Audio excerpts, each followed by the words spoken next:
Hey, greetings from fabulous Las Vegas, Nevada. I'm Dr. Francis Joseph Carlton III, professor in the Department of Social Sciences, teaching within the political science program at the College of Southern Nevada. Okay, so happy Constitution Day, circa 2024. Today I want to talk to you all briefly about the Constitution, the Supreme Court's angle on the Constitution, more specifically, the Supreme Court's take on the Second Amendment, the right to keep and bear arms. So, as you may already know, the Supreme Court in 2008, in a case called D.C. District of Columbia v. Heller, for the first time held that the right to keep and bear arms is a universal right, not restricted only to members of well-regulated state militias like the Nevada National Guard. So that was kind of an explosive, precedent-setting decision that made that right to keep and bear arms universal for adult American citizens. In 2010, they expanded that right, applied it against state and local governments, McDonnell v. Chicago, via, the 14th Amendment's Due Process Clause, part of that larger process of selective incorporation, that the right to keep and bear arms is universal, and it is a right against both the federal government, D.C. v. Heller, and state and local governments, McDonnell v. Chicago. In neither case did the court really clearly specify how gun control laws were to be evaluated under that understanding of the Second Amendment. They didn't provide specific guidelines to lower courts to figure it out. So most federal courts use kind of some version of the reasonableness test, used in a lot of areas of law like free speech. They used a reasonableness test to sort of weigh, right, in specific cases. Here's a gun control law, either state or federal. Is it reasonable? If it's reasonable, and it's a little more technical than that, but we're going to leave it at that level. If it's reasonable, we're going to uphold it. There is a right to keep and bear arms that's universal, right, but no right is absolute. So if it's reasonable in our view, we're going to uphold it. And if it seems unreasonable, we're going to strike it down. Okay? The Supreme Court comes back to this question of what test or tests to apply to evaluating gun control laws in a case called Bruin, 2022, a New York gun control law. And they said, and again, very precedent setting here, and it's kind of that dream of conservatives, right, of using original intent to guide the court's decision making in the present. That whatever a law meant at the time that it was written, no matter how long ago, is exactly what it means today. So in this case, we're talking about the Constitution, right? We're talking about the Bill of Rights. We're talking about the year 1791.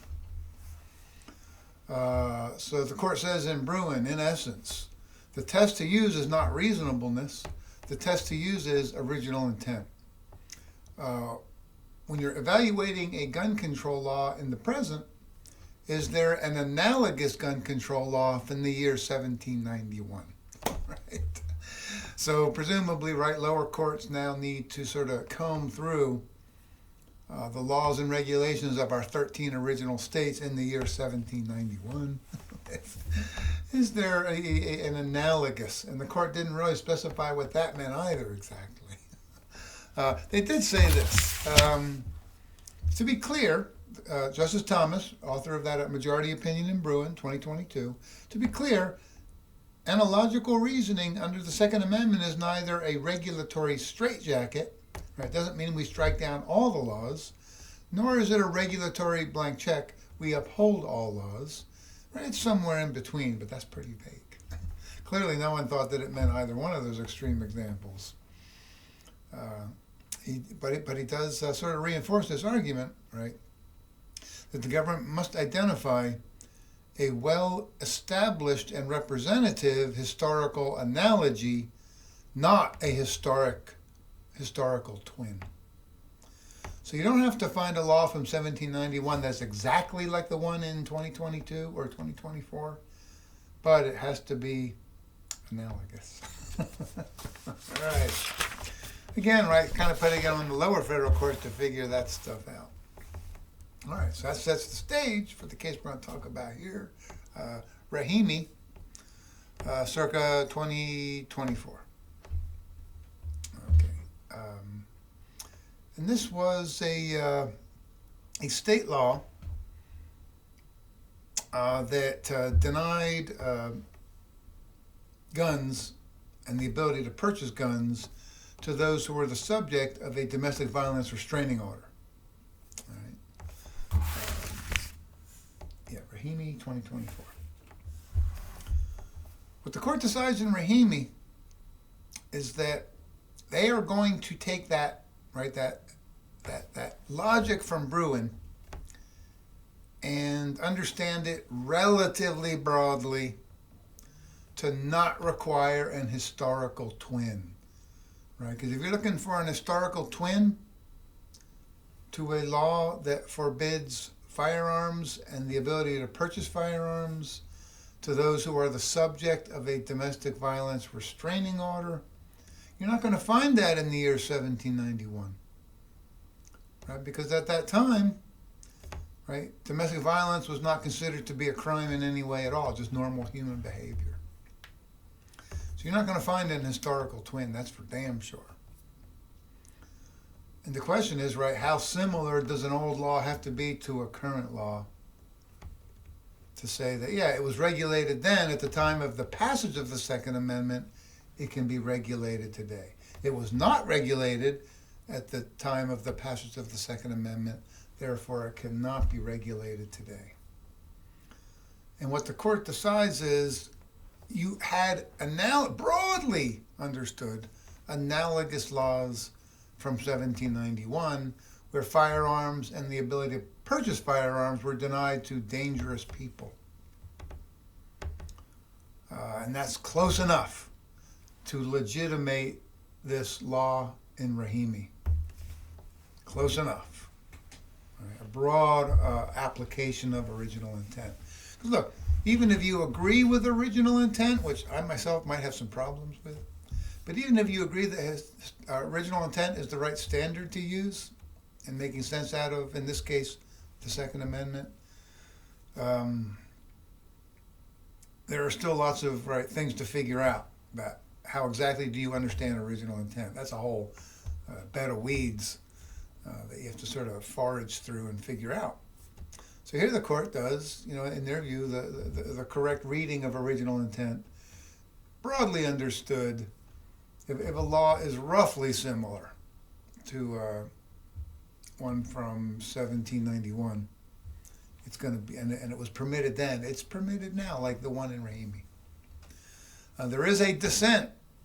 It's an 8-1 decision. There is a dissenting voice here, and it is, you might have guessed, I'll give you a moment to guess, the author of the decision in Bruin. The very one who used the language to say historically analogous, but not a twin. He says the court gets it wrong here. Because he's kind of hard. He's a hardcore guy. Some scholars have data that suggest that he might be the most conservative justice to ever serve on the U.S. Supreme Court. He says no. The laws from 1791 are not close enough to the one in Rahimi. Strike down that Rahimi law because you don't find anything close enough from 1791.